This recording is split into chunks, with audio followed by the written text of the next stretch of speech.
저도 질의하도록 하겠습니다.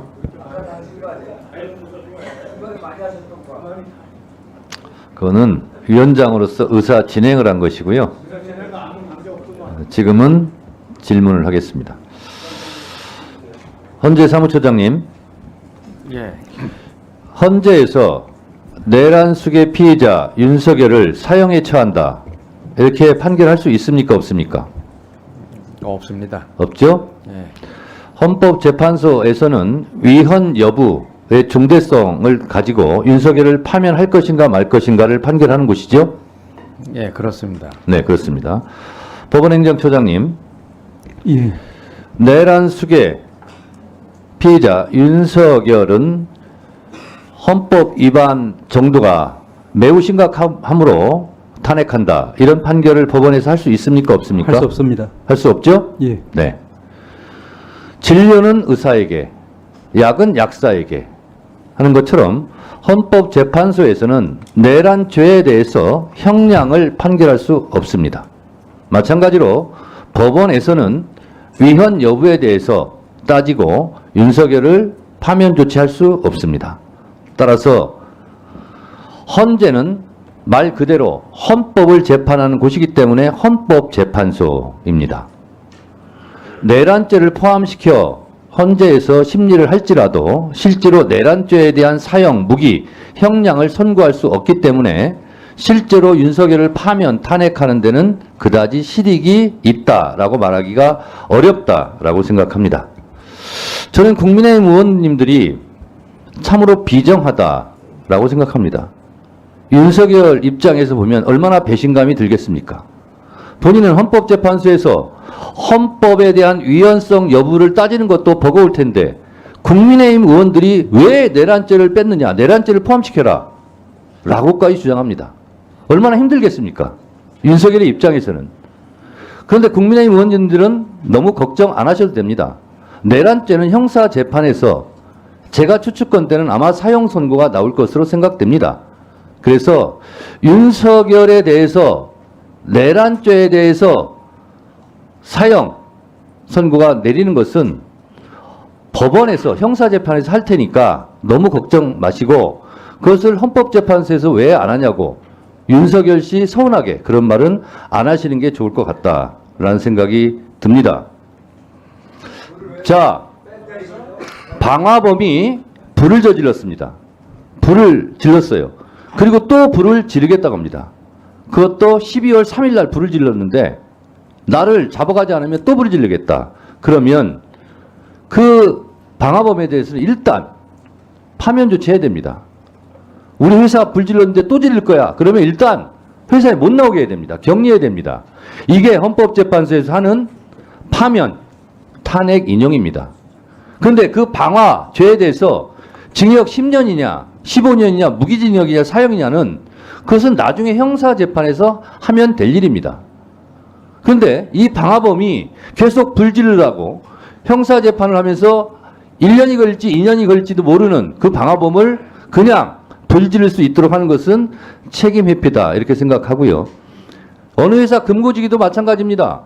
12월 3일 날 12억 3천만 원을 횡령했는데, 빼돌렸는데 그 자리에 두면 또 빼돌리겠다고 그래요. 그러면 빨리 격리부장, 금고지기직을 파면해야 되는 거예요. 그래야 그 회사가 안전합니다. 그런 면에서 헌법재판소에서 윤석열을 하루속히 파면해야 되는 이유는 이 어려움에 처한 대한민국을 구하는데 필요한 조치다라는 것이고, 이거에 대해서 왈가왈부 하시는데 제가 굳이 이것을 말하지 않고 8년 전 권성동 의원이 어떻게 말했는지 권성동의 말을 권성동의 말로 탄핵하겠습니다. 한번 들어보시죠. 탄핵 법정은 대통령의 직무집행 행위가 헌법과 법률에 위반되느냐, 그리고 위반의 정도가 중대하느냐 만 관심이 있을 뿐이지, 그것이 뇌물수수죄가 되는지 강요죄가 되는지 직권남용죄가 되는지 여부는 탄핵 심판에 있어서 관심사항이 아니다라는 말씀을 드립니다. 탄핵 심판은 대통령의 직무집행 행위가 헌법과 법률에 위배되느냐의 여부가 중요하기 때문에 그렇습니다. 뇌물죄, 강요죄 등은 논하지 않고 헌법 위배 사항만 담겠다. 범죄 성립 유무는 탄핵 심판 아닌 형사 재판의 대상이다. 공소장 변경도 기본적인 사실관계는 그대로 유지하면서 거기에 대한 법적 평가를 달리하는 것입니다. 그렇기 때문에 국회 제적위원 3분의 2 이상의 찬성이 필요 없고 마치 검찰의 공소장처럼 뭐 뇌물수수죄에 해당한다, 강요죄에 해당한다. 탄핵 심판은 대통령에 대한 파면 결정을 하는 행정소송의 일종이거든요. 예. 그래서 유무죄는 유죄냐 무죄냐는 형사법정에서 가려야 될 문제고 탄핵법정에서는 대통령의 직무집행행위가 헌법과 법률에 위반되는 여부만을 판단하면 됩니다. 예. 8년 전 권성동 소추위원께서 뇌물죄, 강요죄, 직권남용죄 등을 헌법 위헌 여부로 판단한다라는 것처럼 저도 8년 전에 권성동 소추위원이 한 것처럼 똑같이 한 겁니다.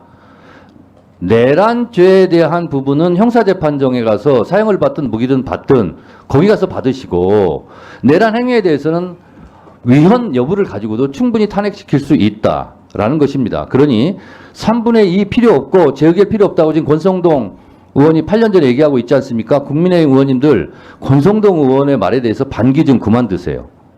이렇게 말씀드리고요. 그리고 이 국민의힘 의원들이 내란죄 빼면 혹시 윤석열이 탄핵 안 되는 거 아니야? 파면 안 되는 거 아니야? 돌아와서 우리한테 보복하는 거 아니야? 라고 걱정하시는 것 같은데 걱정하지 마세요. 내란죄 부분을 형사재판에서 충분히 할 것이고 위헌성 여부 가지고도 충분히 윤석열 씨는 파면이 100% 될 것이라고 저는 생각하기 때문에 너무 걱정하지 마시기 바랍니다. Don't worry, be happy 하시기 바라고요. 공 처장님. 네. 이 사진 보신 적 있죠? 한남동 관저 앞에서 눈보라를 맞으면서 앉아있는 우리 2030 여성들의 모습입니다. 여러분, 이분들이 공수처보다 더 오래 한남동 관저를 지키고 있다 하는 사실 명심하시고 2차 때는 1차 실패의 우를 범하지 않기 위해서 최선을 다해 주시기 바랍니다. 잘 알겠습니다. 더 많은